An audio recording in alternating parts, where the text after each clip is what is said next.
It is time to connect the dots. When we make the news make sense, American workers, we are getting more productive. How about that? But it might be actually hurting our jobs. Companies are increasing efficiency, but it comes with a cost. Let's connect the dots. Activity in the U.S. has risen, with a reported 2% increase in the third quarter. It marks the 5th consecutive quarter of similar growth. The post-COVID landscape has transformed the American workforce, incorporating new technologies for faster day-to-day activities. For example, some businesses are using innovative solutions like QR codes in restaurants to increase efficiency. However, rising productivity can lead to job losses because of automation and AI integration. Experts warn that current productivity growth rates are unpredictable and may not be sustainable. Hybrid work environments have been beneficial for white-collar workers, creating a balance that enhances employee retention and minimizes turnover disruptions. And that is Connecting the Dots. New at 6 o'clock, Hickory city leaders are meeting as we speak, and on the agenda tonight, more discussion on abolishing the board that oversees the Public Housing Authority. The proposal comes after years of complaints from the community. WCNC Charlotte's Julia Kaufman dives into the issue and the mayor's response. There's a huge need for affordable housing, and the Hickory mayor tells me money to help people is being left on the table. Now city leaders are looking to changing oversight of the housing authority in hopes of making improvements. There's a tremendous need for affordable housing, and 40% of it's not being utilized, and so we're looking at trying to increase that. Mayor Hank Guess says about 40% of available housing vouchers in Hickory are not getting used. Our tax dollars are paying for these people to have rental assistance and support, and they're not getting it. I'm very passionate about this. Landlord Rebecca Robinson says it's an issue she's seen firsthand for years. I had a lady that applied and was approved in November of last year. Well, she didn't get an inspection until May, and then they didn't back pay. Robinson says delays and alleged paperwork errors make it hard for approved renters to get assistance. A reason there's a lot of vouchers left is because landlords don't want to take Hickory Housing Authority vouchers. City leaders are now investigating these concerns and could get rid of the volunteer board that oversees the Public Housing Authority. The Housing Authority Board is a group of volunteer, non-paid staff that doesn't meet every day. They may meet once a month. They may meet once every couple of months. Guess says the Western Piedmont Regional Housing Authority may be better equipped to fix the issues and would take over if approved. The ultimate goal for us is, like I said, to have a better quality of life for the existing residents and have more available opportunities for affordable housing. Robinson thinks the change would improve oversight and operations. It needed to be done several years ago. There's just been a whole lot of controversy. Guess says council will likely vote on the proposal in the next couple months. Julia Kaufman, WCNC Charlotte. WCNC Charlotte is making a difference with your help. When you share your news tips, we go to work. I sent you that email. 15 minutes later, you're responding to me. When a Charlotte woman battling cancer lost her health coverage, we demanded answers. Within hours of WCNC Charlotte asking questions, the agency responsible quickly corrected its mistake. Let us get to work for you. Reach out to news tips at WCNC.com. WCNC Charlotte, news that impacts you. Time now to connect the dots. When we make the news make sense. Medical debt has been a financial burden for millions of Americans, but a new federal rule could bring major relief. The Biden administration is making new efforts to tackle medical debt. Let's connect the dots. A new rule would remove $49 billion in medical debt from credit reports, impacting some 15 million Americans. It would also ban lenders from using medical information to make financial decisions. The move could boost credit scores by 20 points on average. It could also lead to 22,000 more mortgage approvals every year. Medical debt is the top reason for debt collection and factors into thousands of loan denials. Many Americans even file bankruptcy because of it. The new rule is set to take effect later this year, although the incoming Trump administration could try and change it. And that is connecting the dots. Look, this time of year, people are already making resolutions to create change in the new year. Now, it can be things like going to the gym more regularly, eating better, or even trying to save a couple of bucks. And for years, people have said it takes 21 days to build a habit. But is that true? Let's verify.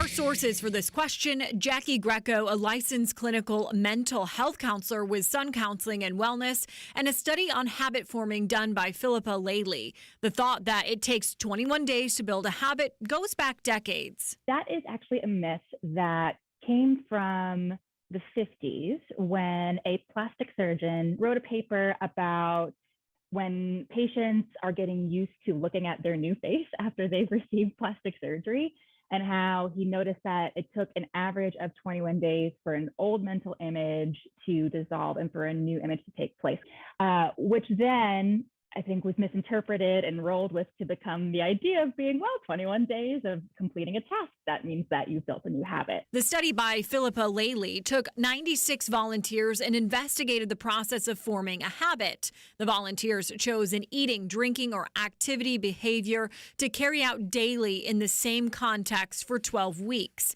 Each day, they recorded whether they carried out the behavior. 82 of the participants provided sufficient data for analysis. What she found was that on average, it takes about 2 months or 66 days before a new behavior becomes automatic. For some people, it took as little as 18 days. For some people, it took as much as 254 days to form a new habit. There is no one reason for why it takes some people longer and some people shorter to form a habit. Instead, Greco says there are a variety of reasons. It really depends. It depends on the behavior itself that you're trying to change. It depends on the person, and it depends on the circumstances that are both in and out of people's control when they're trying to change. The study found missing one opportunity to perform the behavior did not affect the habit formation process. Greco agrees. When we are only focused on the goal of whether or not we completed that task, what we're not focusing on are building those conscious behaviors and processes to make sure that we're actually incorporating a new habit into our daily life. So we can verify that no, it doesn't always take 21 days to form a habit. Now, if you have something you'd like verified, I would love to hear from you. You can email us at verify@wcnc.com. When severe weather impacts the Carolinas, you can help us tell the story. Our radar helps to keep you weather aware, along with images like these. Here's how to send us a video or picture of conditions impacting your area. Make sure you're in a safe spot. Take a picture or a video, then send it to the Near Me feature on our WCNC News app. Your image could be part of our weather impact coverage. Download the WCNC News app now. It's that time where we connect the dots when we make the news make sense. Now, Uptown's going to be pretty busy tonight for the Duke's Mayo Bowl, which is becoming a time-honored Charlotte tradition. Today is the 23rd iteration of Carolina's first bowl game, and there's a lot on the line besides a football-shaped trophy. Let's connect the dots. The Duke's Mayo Bowl, formerly the Belk Bowl, is always a big boost for business in the Queen City. The annual event began in 2002 when Virginia and West Virginia played in front of a crowd of more than 70,000 people. It's believed to be the fastest sellout for a first-year bowl game ever. The bowl game brings in big money for Charlotte. The Charlotte Sports Foundation sang the game, along with some other big events like the Duke's Mayo Classic and the ACC Championship game, brought in nearly $80 million in 2023. Tonight's Duke's Mayo Bowl could also have a big turnout. Virginia Tech and Minnesota are facing off in Bank of America Stadium. Both schools have passionate fan bases, and Virginia Tech is only a 2.5-hour drive from Charlotte, and both have fans throughout the Carolinas, meaning even folks who don't have a ticket could show up to tailgate and support our local businesses. And that's connecting the dots. Well, tonight, yet another school plans on testing its soil in response to our buried investigation. Lincoln County Schools today confirmed the district is finalizing plans to collect samples at Rock Springs Elementary School. And this comes after WCNC Charlotte's Nate Morabito's reporting revealed coal ash placed at the school decades ago. We don't know where the ash is buried at Rock Springs. These tests should provide some clarity. A district spokesperson told us Lincoln County Schools is talking with state regulators and other agencies about the kind of testing the school system can rely on to ensure everyone's safety. It's really upsetting. In response to our reporting in November, previously unaware parents and a former teacher expressed fear over the discovery and outrage over the initial lack of action by Lincoln County Schools. We recently obtained a message from the principal to concerned parents that reads in part, "There is no coal ash under the school's buildings or playgrounds." State environmental records show there are about 300 tons of coal ash somewhere at this school. Bring us some results, test it, do some action. I want the soil tested and I want to know what my kid is playing on every day. As we've reported, coal ash contains what a Duke University scientist calls a cocktail of toxic elements, including known carcinogens and elevated radioactivity. Duke Energy told us a small amount of coal ash was used as truck access drive at this school, but most was blended in a cement mixture and permanently encased in the cement. Considered a beneficial use by the Environmental Protection Agency that meets benchmarks for the protection of human health. Speaking of the EPA, the agency is in the midst of evaluating the risk at this school and other locations throughout the area. Nate Morabito, WCNC Charlotte. And you can see more of our 6-month investigation into buried toxic coal ash as soon as the news ends here tonight. We're going to take you through our investigation into the cocktail of toxic elements and the action now being taken at the local, state, and federal level. That's going to be right after WCNC Charlotte at 11, streaming on WCNC+. Turning now to a forecast, and Brad, snow is on the way. What should folks know? Time it out for us. Yeah, it's snowing right now in the mountains. We've got snow falling currently up in Blowing Rock, some light snow falling there, really cold as we move through the mountains. A very, very blustery evening. You see the snow falling as the camera moves there. Some nice snowflakes there. Beach Mountain, it looks really dark. Actually, I know the camera's out, but it's snowing there as well. We've got that northwest flow bringing in the next shot of cold air. This is a reinforcing shot. These aren't the lows. These are the current temperatures. What is it, 616 right now? Look at the clock. Mid-teens in the mountains, some single digits. Even here in Charlotte, some areas are already near freezing, and we're only after 6 o'clock in the evening. The wind chills, sub-zero and single digits in the mountains. We're seeing teens and 20s. It's going to be brutally cold tonight. Make sure you take care of yourself. Make sure your pipes are protected, and those pets, please make sure they have a warm place and they have unfrozen water. They definitely are going to be suffering tonight with these cold temperatures. They should not be left outdoors at all. Temperatures, again, causing the ground temperature to cool back down into the 30s. These will continue to drop. That's important because as this winter storm takes shape, the precipitation heading our way is going to stick immediately. You know, oftentimes around here, we'll get snow for hours and it won't stick to anything because it's warm and the ground's warm. That's not going to be the case with this. So even though the snowfall amounts could be light, and what I mean by light is 1 to 2 inches. That's, you know, almost a half of our annual average snowfall in one event. But that would all stick immediately and cause icy spots on the roads. Now, when is this going to happen? Well, the timing, pretty much middle of the day, we should start to see snow showers to our west. They start to move into the Piedmont mid-afternoon. So think between 2 and 4 p.m. it starts snowing. The later we get into the evening, two things happen. More snow moves in and the temperature drops even more. Sun sets around 5:30, so once the sun goes down, you know it's going to get cold, and temperatures will be below freezing most of the night. So everything falling is icing up on the roads. Now, if we get some of this pink, which is a wintry mix of sleet and freezing rain on top of the snow, boy, that would really cause issues into the wee hours of Saturday morning. So we wake up Saturday, likely everything's frozen over. It will take until probably 11 a.m., maybe noon, before we get above freezing on Saturday. That's when conditions should improve. So your timing, pretty much everybody's going to start about the same time, but we could see a mix from Rock Hill, Monroe to Charlotte to Gastonia between midnight and 4 a.m. If we're going to see some ice, it's going to be late night while most of you are sleeping. It should taper off in the morning. Northwest flow will continue up in the mountains for a while. The amount of snow we're expecting anywhere from a trace to 3 inches. 90% chance we're going to see measurable snow here in the Charlotte area for sure. So when we look at the map, higher amounts in the mountains and foothills because of the backside of it will produce some northwest flow snows, but 1 to 2 inches would be my best bet right now for the Charlotte area. Again, just like rainfall, some years will be a little higher and lower. I mean, that's just the nature of this. It's not one uniform amount across the area. It's just easier for us to measure. If you don't have a rain gauge, you have no idea how much it rained. But with snow, it's pretty easy. Anyone can go out in their yard and measure it almost immediately. Here's a look at the timing and the impacts.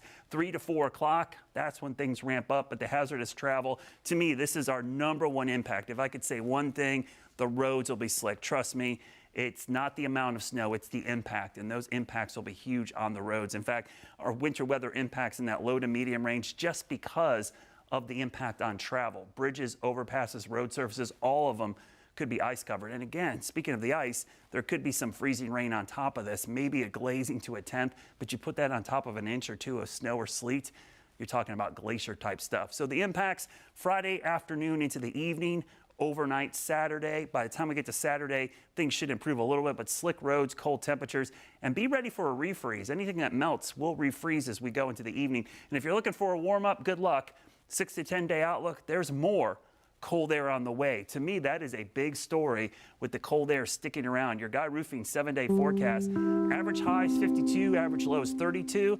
Let's look at the 10-day forecast. Temperatures staying below average all the way through the next 10 days. All right, thank you, Brad.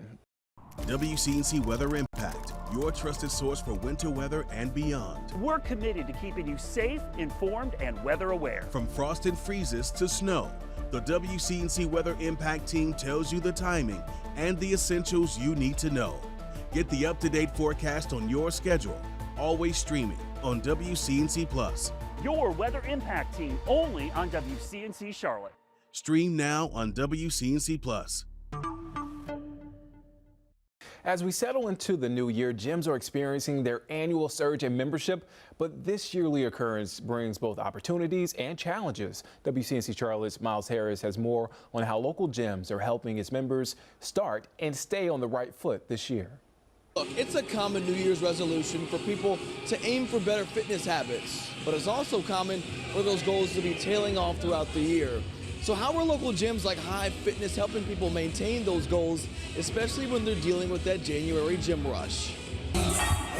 We've all heard or used the saying, new year, new me. Gyms like Hive Fitness quickly becoming the hot spot. We do see an influx of people coming in with their New Year's resolutions. Statistics show that gym memberships tend to grow by about 12% in January, which is good for gyms, but can be a hurdle for members. I was not consistent, nor was I really fully committed. Sartora Ascari Roberts admits she struggled maintaining her fitness goals in the past, but is confident this year will be different. Honestly, just the challenge of challenging your body to do a little bit more each time. When you know you want to give up, you know you want to quit because you're tired. Especially after getting an extra push from her trainer, Dee. It's just doing little things consistently every day. Who says the key ingredient to a successful fitness journey comes from a strong mindset with realistic goals. You know, we come in here, want to run a marathon, get in the size 4, these unrealistic goals with the small baby steps of staying consistent. And here's the reward of staying consistent. And ignoring the hurdle with the January gym rush. Like when you set those small goals, the more confidence you breathe, the better your mindset, and then the more you can maintain those goals throughout the year and even set higher goals for yourself. Helpful tips in an effort to maintain better health habits.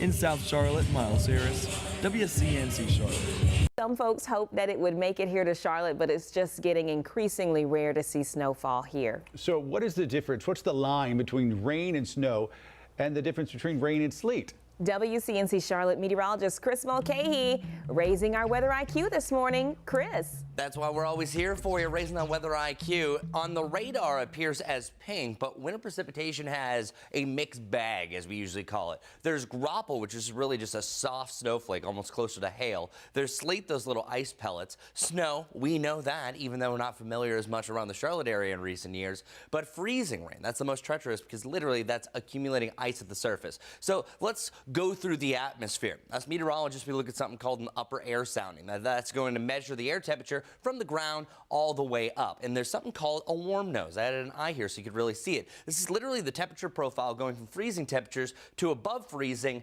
back below. So this is why this is important. This area of pink is doing just that. So it's going to be either snow, rain, or the in-between. The in-between, if there's a wider warm nose, that means that all the snow melts over to a very super cool droplet, it's freezing rain. And once those temperatures drop down below freezing within the 2,000 feet of the surface, it's freezing rain. If it's a little bit shallower, meaning that snowflake only partially melts, that means it refreezes into an ice pellet. The profile that we have right now is this one, that freezing rain profile. Now you need a full freeze all the way a couple miles up to the surface for there to be all snow. Sometimes there can be a slight melting, but that's the current case and scenario. It's the one that I just showed you, that little warm nose of air just above us, and that's why winter weather forecasting can be so difficult, because what's above our heads can be the difference between ice pellets, freezing rain, or just snow. Especially for Charlotte. I mean, it's bad news in town, although later this week, maybe towards the weekend, could get kind of interesting here. Tease. Are you teasing a little? Would I ever do that? I won't say it. Question everything and verify with WCNC Charlotte. Taking questions, seeking experts for the answers, and sharing the knowledge to distinguish fact from fiction. With this breaking news, we're seeing a lot of claims on social media. No question left unanswered. Police say this is true. All 4 of those shootings are connected. Clearing up the confusion and bringing the truth into focus. WCNC Charlotte is guiding the way. New at 11 o'clock tonight, a heated discussion as Rock Hill leaders find ways to cut down on the number of people experiencing homelessness living in hotels. They say many are turning hotels into permanent housing, which is bringing up safety issues and impacting service calls. WCNC Charlotte's Tradisha Woodard joins us from Rock Hill at this hour, and that meeting wrapping up just minutes ago, Tradisha. Now, the new proposals would determine how long you could stay in a hotel? That's right, Nick. Not only how long you can stay in a hotel, but in some instances, who can stay in a hotel. A lot of folks pushing back against those plans, saying this is an affordable housing issue, an issue that could get a lot worse if these new proposals are passed. Hotels. Lower class or impoverished people. For many, they're becoming permanent housing.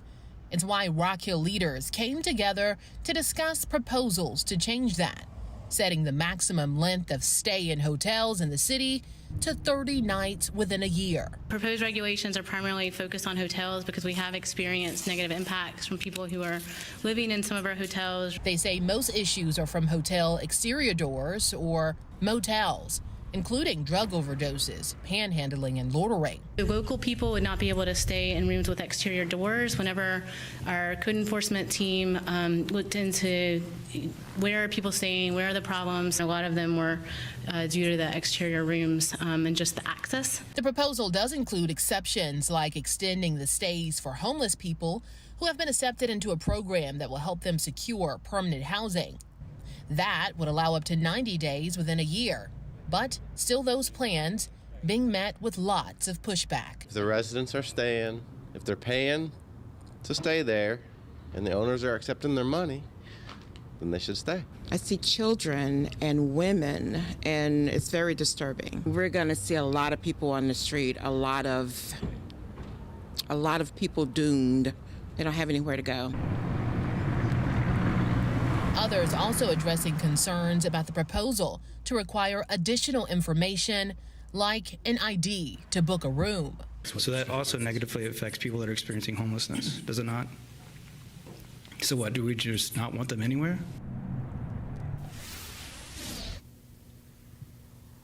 And tonight I also heard from hotel owners speaking out and pushing back against those plans. Officials later voting to not recommend the proposal as presented. But of course, in the end, it's still up to Rock Hill City Council to give the final yay or nay. Thank you, Brad. And in the last 24 hours, the North Carolina Human Trafficking Commission announced a major grant. It's giving $50,000 to organizations that help victims. This comes as January's Human Trafficking Awareness Month. The latest numbers show the Tar Heel State continuing to rank among the worst when it comes to these types of cases. WCNC Charlotte's Julia Kaufman shares how groups are seeking solutions to the issue and what you should know.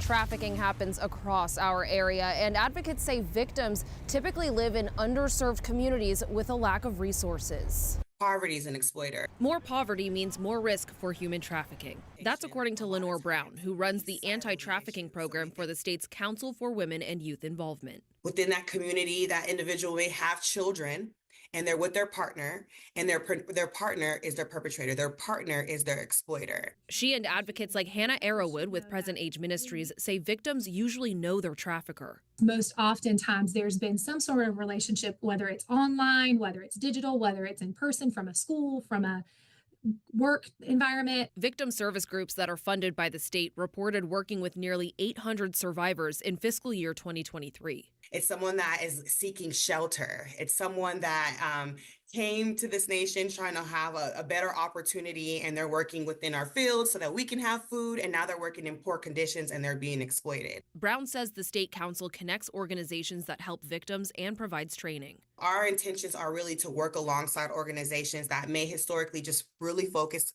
solely on domestic violence, on being able to identify what human trafficking is. To further reduce risks, she says addressing inequities and lack of resources in underserved communities is key. When people's needs are not met, desperation takes place. There's another effort in North Carolina to crack down on the problem. A new law enacted in June requires employees of lodging establishments and vacation rentals to take human trafficking awareness training.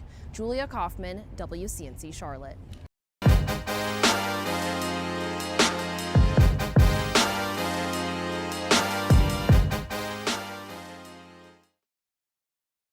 Every morning, your mission is to get ahead of traffic. Our mission is to save you time and get you there safe. You can trust WCNC Charlotte to alert you to trouble spots impacting your commute. Stay on the move with WCNC Impact Traffic. WCNC Plus. Stream now. North Carolina's new governor turning his focus out west as he begins his time in office. Governor Josh Stein in Asheville today to reveal decisive plans to rebuild the parts of the state ravaged by Hurricane Helene. Part of that plan, the signing of 5 executive orders with a clear focus on urgency. WCNC Charlotte's Jesse Pierre was there for the announcement and Stein's first major actions. These orders are focused on supporting communities devastated by Helene. Governor Josh Stein pledging to do everything in his power to speed up recovery efforts in the rebuilding of a more resilient region. During the announcement, Stein says the biggest challenges remain around the need for housing and the repair of private bridges and roads. More than 12,000 people remain displaced as winter grips the region, and thousands of homes were damaged or destroyed.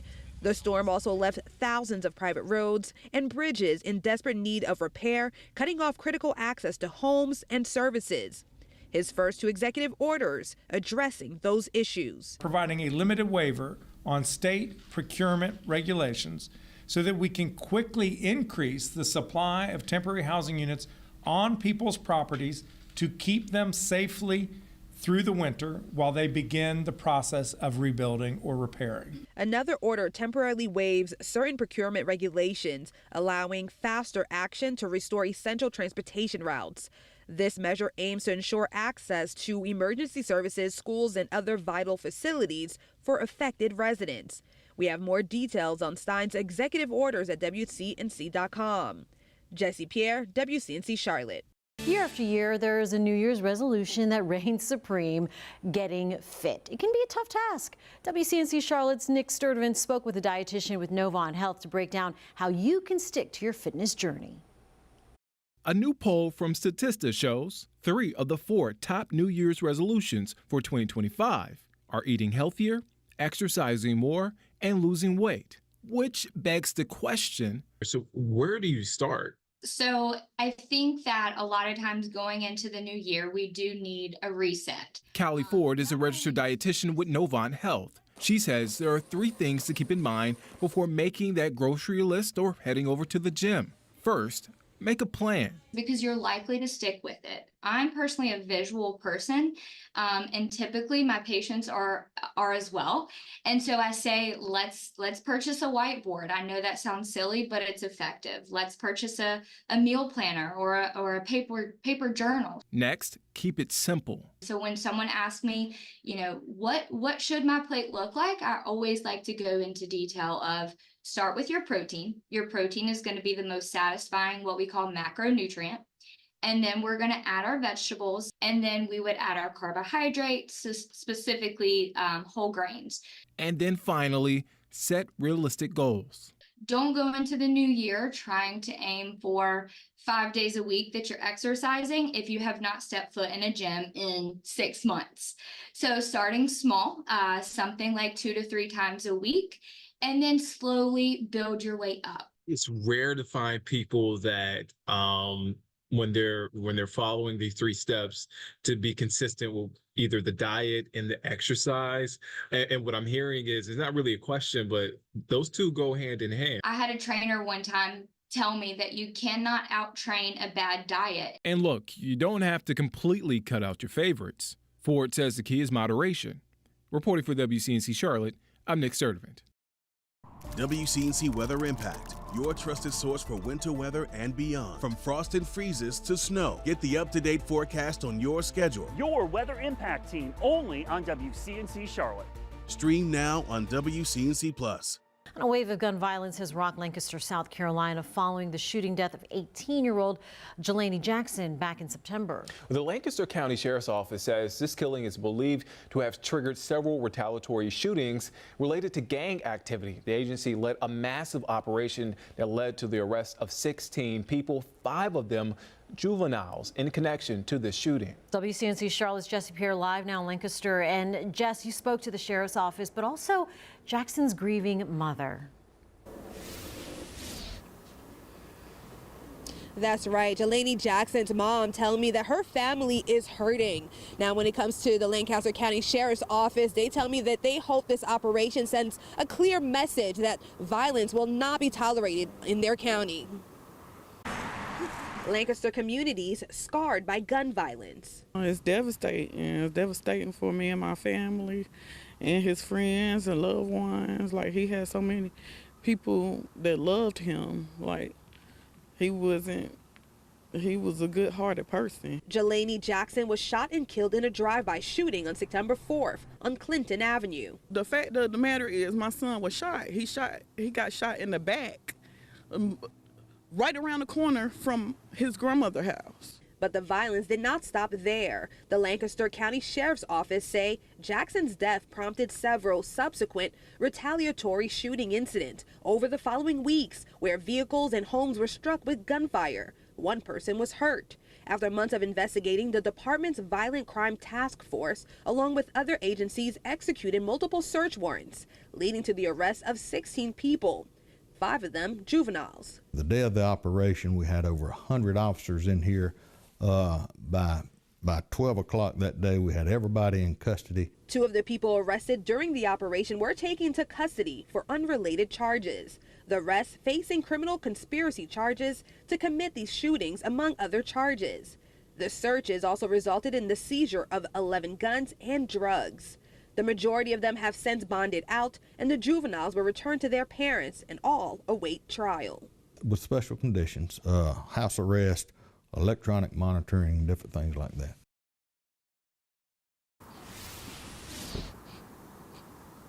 Now, Jackson's mom tells me that she will continue to fight to make sure everyone involved in her son's murder are held responsible. And the Lancaster County Sheriff's Office tell me this investigation is ongoing and more charges and more arrests could be made. Live in Lancaster, Jesse Pierre, WCNC Charlotte. So sad for that community dealing with all of that. Thank you, Jesse. WCNC Weather Impact, your trusted source for winter weather and beyond. We're committed to keeping you safe, informed, and weather aware. From frost and freezes to snow, the WCNC Weather Impact team tells you the timing and the essentials you need to know. Get the up-to-date forecast on your schedule, always streaming on WCNC Plus. Your Weather Impact team only on WCNC Charlotte. Stream now on WCNC Plus. Turning Turning now to a forecast, and Brad, snow is on the way. What should folks know? Time it out for us. Yeah, it's snowing right now in the mountains. We've got snow falling currently up in Blowing Rock, some light snow falling there, really cold as we move through the mountains. A very, very blustery evening. You see the snow falling as the camera moves there. Some nice snowflakes there. Beach Mountain, it looks really dark. Actually, I know the camera's out, but it's snowing there as well. We've got that northwest flow bringing in the next shot of cold air. This is a reinforcing shot. These aren't the lows. These are the current temperatures. What is it, 616 right now? Look at the clock. Mid-teens in the mountains, some single digits. Even here in Charlotte, some areas are already near freezing, and we're only after 6 o'clock in the evening. The wind chills, sub-zero and single digits in the mountains. We're seeing teens and 20s. It's going to be brutally cold tonight. Make sure you take care of yourself. Make sure your pipes are protected, and those pets, please make sure they have a warm place and they have unfrozen water. They definitely are going to be suffering tonight with these cold temperatures. They should not be left outdoors at all. Temperatures, again, causing the ground temperature to cool back down into the 30s. These will continue to drop. That's important because as this winter storm takes shape, the precipitation heading our way is going to stick immediately. You know, oftentimes around here, we'll get snow for hours and it won't stick to anything because it's warm and the ground's warm. That's not going to be the case with this. So even though the snowfall amounts could be light, and what I mean by light is 1 to 2 inches. That's, you know, almost a half of our annual average snowfall in one event. But that would all stick immediately and cause icy spots on the roads. Now, when is this going to happen? Well, the timing, pretty much middle of the day, we should start to see snow showers to our west. They start to move into the Piedmont mid-afternoon. So I think between 2 and 4 p.m. it starts snowing. The later we get into the evening, two things happen. More snow moves in and the temperature drops even more. Sunsets around 5:30, so once the sun goes down, you know it's going to get cold, and temperatures will be below freezing most of the night. So everything falling is icing up on the roads. Now, if we get some of this pink, which is a wintry mix of sleet and freezing rain on top of the snow, boy, that would really cause issues into the wee hours of Saturday morning. So we wake up Saturday, likely everything's frozen over. It will take until probably 11 a.m., maybe noon, before we get above freezing on Saturday. That's when conditions should improve. So your timing, pretty much everybody's going to start about the same time, but we could see a mix from Rock Hill, Monroe to Charlotte to Gastonia between midnight and 4 a.m. If we're going to see some ice, it's going to be late night while most of you are sleeping. It should taper off in the morning. Northwest flow will continue up in the mountains for a while. The amount of snow we're expecting anywhere from a trace to 3 inches.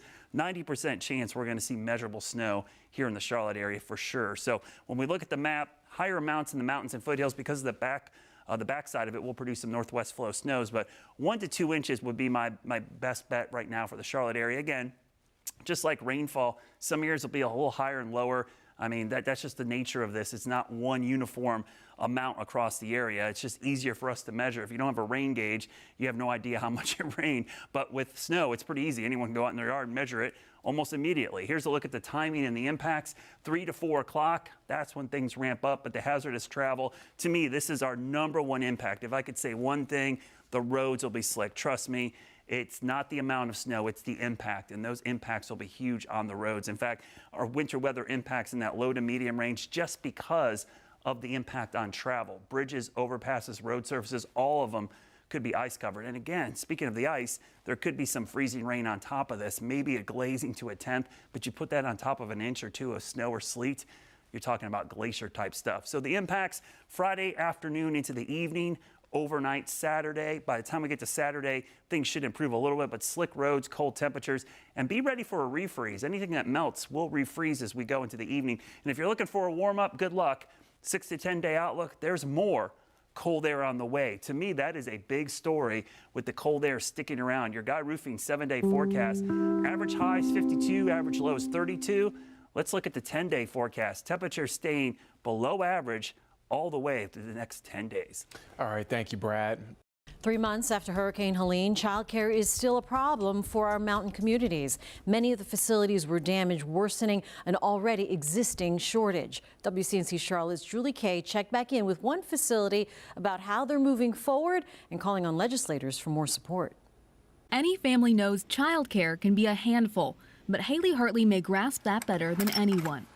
She owns Kid Cove at Lynn Hill, a childcare staple in Boone that nearly lost its footing after Helene. Pretty much took it right out of the ground. This is what her facility looked like when we checked in right after the storm. Now she says they're actually expanding to meet the growing need. We still have repairs that we're we are fixing, and but in the midst of it, we have grown enrollment, and we are continuing to provide long-term relief for quite a few families. A recent report from Watauga County shows the area was already short 500 spots, but Hartley says after the storm, that number could now be 700.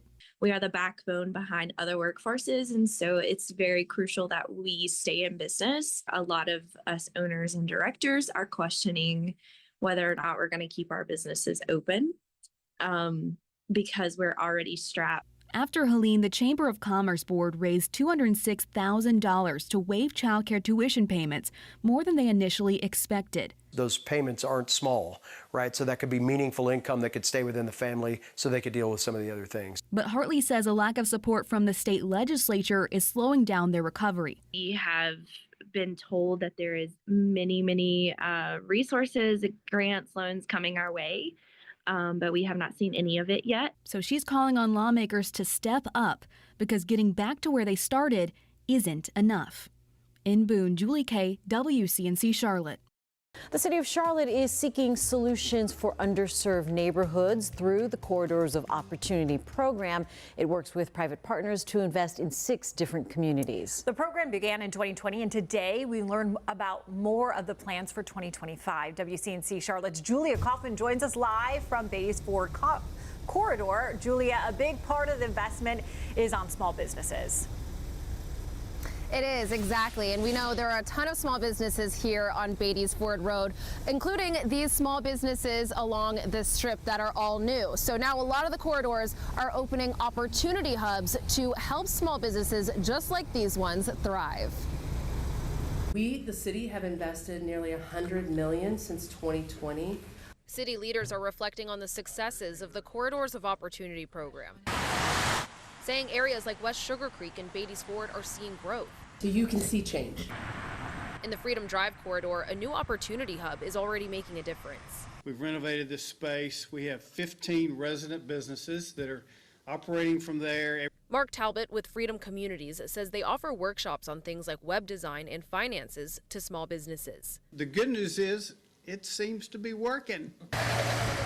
As the Corridors of Opportunity program invests in each neighborhood, Councilman Malcolm Graham says crime is still a challenge. How do we enforce the laws on these corridors without protecting the individual rights of people to be there? So each corridor has also established a business alliance that helps uplift their communities and look for solutions. Coming up at 5:30, we're going to be speaking with a Sugar Creek business owner who talks about what's working and what's not. For now, we're live on Beatty's Ford Road. Julia Kaufman, WCNC Charlotte. All right, looking forward to it. Thank you, Julia. When severe weather impacts the Carolinas, you can help us tell the story. Our radar helps to keep you weather aware, along with images like these. Here's how to send us a video or picture of conditions impacting your area. Make sure you're in a safe spot. Take a picture or a video, then send it to the Near Me feature on our WCNC News app. Your image could be part of our weather impact coverage. Download the WCNC News app now. Time now to connect the dots. When we make the news make sense. Millions of Americans take supplements every single morning. Maybe you're one of them, but they may actually do more harm than good. Dietary supplements are everywhere, but do they actually work? Let's connect the dots. According to the FDA, more than 3/4 of Americans take at least one supplement. Those include vitamins, minerals, herbs, and probiotics. But not all supplements are created equal. The FDA estimates there are 100,000 supplement products on the market. The problem? The agency doesn't approve supplements before they hit store shelves. Instead, it's up to the companies to decide if their products are safe. Experts say only a tiny fraction of supplements have been proven to be safe and effective, and most supplements show little to no benefit. Instead, researchers say the best way to get the nutrients you need is from food. And while supplements may help if you have specific deficiencies, scientists warn that more isn't always better. And that is connecting the dots. And as temperatures continue to drop, a lot of folks will turn all kinds of ways to keep their homes warm. But you need to be careful, from space heaters sparking fires to carbon monoxide silently creeping in. The risks are real, but they are preventable. WCNC Charlotte's Jesse Pierre is live in West Charlotte. And Jesse, what do people need to know and keep in mind to stay warm and safe? Well, you know, as the temperatures get colder, more people are turning to those personal heating devices. And fire experts I spoke to say it's very important that people use that heating equipment the right way. According to the National Fire Protection Association, heating equipment is a leading cause of fires in U.S. homes, which lead to hundreds of deaths a year. One death is too many. But we want to caution those folks because those are generally in February and January, February. Portable heaters provide much needed warmth, but improper use can lead to devastating fires. If you're using a space heater, make sure you keep it away from any type of combustible material like a curtain, a bed sheet, or anything else that could burn. Another silent threat during winter is carbon monoxide poisoning. North Carolina State Fire Marshal Brian Taylor says fireplaces and portable generators can also produce carbon monoxide. He says it's important to maintain your heating equipment and to never use a generator inside. Your best line of defense, smoke detectors and carbon monoxide detectors inside all homes. Taylor says having an emergency plan also helps save lives. I always know that there's a second way out if it's a window or another door. Now, when it comes to those portable heaters, fire experts say you want to plug those directly to a wall outlet, not to use extension cords, and not to leave those heaters unattended. Live in West Charlotte, Jesse Pierre, WCNC Charlotte. WCNC Weather Impact, your trusted source for winter weather and beyond. From frost and freezes to snow, get the up-to-date forecast on your schedule. Your Weather Impact team only on WCNC Charlotte. Stream now on WCNC+. Gastonia tonight, a family is shaken after a stray bullet flew through their front window, traveling through the house and out the back window. It happened on Monday around 4 in the morning on Pikes Peak Drive off of Carson Road. WCNC Charlotte's Austin Walker sat down with the family and also spoke to Gastonia police on how the department is working to deter crime. Austin? Yes, 2 days later, this family is still shaken up, and tonight a father sits down asking everyone to stop this senseless violence. Sometimes you just know. We knew right away that it was ours. It was a gut feeling for Marcus Stallings and his family. Peace. Picking this home in Gastonia a few months back, the location, the neighborhood, the people. It's ours, right? All felt right. But a few days ago, this quiet street erupted and was woken up by gunshots, several gunshots. Discovering a stray bullet breaking the front window, traveling through the home and exiting out the back. A moment of relief setting in, knowing his kids and wife upstairs were okay. Instead of sitting here talking to you, I could be sitting in the front of the home picking out a casket. As we head into 2025, the Gastonia Police Department says it's working to enhance public safety, saying in part, quote, it's identifying hot spots and problem areas. This could be a totally different situation. Thursday, Stallings covering the bullet holes, with a new gut feeling setting in. We have to take care of our kids, right? They are the future.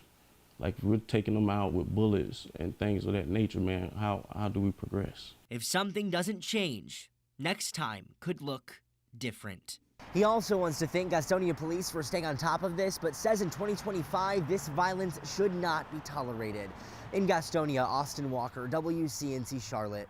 Well, thank you for joining us. Thank you for staying with us for the news at 5:30. I'm Nick Sertivant. And I'm Jane Monreal. Well, tonight, stalked while shopping. A woman feared for her life when she says a man followed her at a local Target and then onto the road, trying to get her to come with him. Her warning to others about this scary situation has since gone viral on Instagram and even TikTok. WCNC Charlotte's Julia Kaufman shares her story and safety tips from an expert. Deja Austin says she was leaving Target when a man tried luring her to his car. After she declined, she was shocked by what happened next. I thought I was just being paranoid until I got to my car. Austin had a weird feeling while shopping at the Target in University City. But it wasn't until she got to the parking lot that she says the man approached her. He swooped his car in front of mine and he was like, come here, come here. And I'm like, no. And he's like, come here. Austin says she was eventually able to drive away, but it didn't stop there. He's behind me the whole way down. So at this point, I feel like I'm getting chased. Well, I am getting chased. So I turned around right there. I came all the way back down, and that's when I turned off my headlights and stuff like that. Austin says she lost his car and then parked in front of the Target to notify employees of what happened before returning safely home. I wasn't thinking clearly. I know I probably should have called the police, but I was just trying to escape. Present Age Ministries combats sexual abuse and human trafficking. Founder Hannah Arrowwood says it's common for victims to not call police, but advocates are trying to change that. Trust your instincts, trust your gut, and then make the report. Because while it may not be able to do anything for your specific situation, it could prevent a future one. If you live in Charlotte, North Carolina, specifically the university area, please be careful. After Austin posted about her experience online, several women shared similar stories across the Queen City. Arrowwood encourages everyone to walk with confidence in public and give the impression that you're not an easy target. Looking around at your surroundings, like checking who's watching, who's around. And if that perpetrator that happened in this situation ever was following her, like turn around and look at them and say, can I help you with something? The encounter's still impacting Austin. Even in the daytime, I don't even want to go to a store alone. And serving as a warning, she hopes not just for her, but others too. Don't overthink. If you think somebody's following you, just alert a security guard or call the police. Julia Kaufman, WCNC Charlotte. WCNC Weather Impact, your trusted source for winter weather and beyond. We're committed to keeping you safe, informed, and weather aware. From frost and freezes to snow, the WCNC Weather Impact team tells you the timing and the essentials you need to know. Get the up-to-date forecast on your schedule, always streaming on WCNC Plus.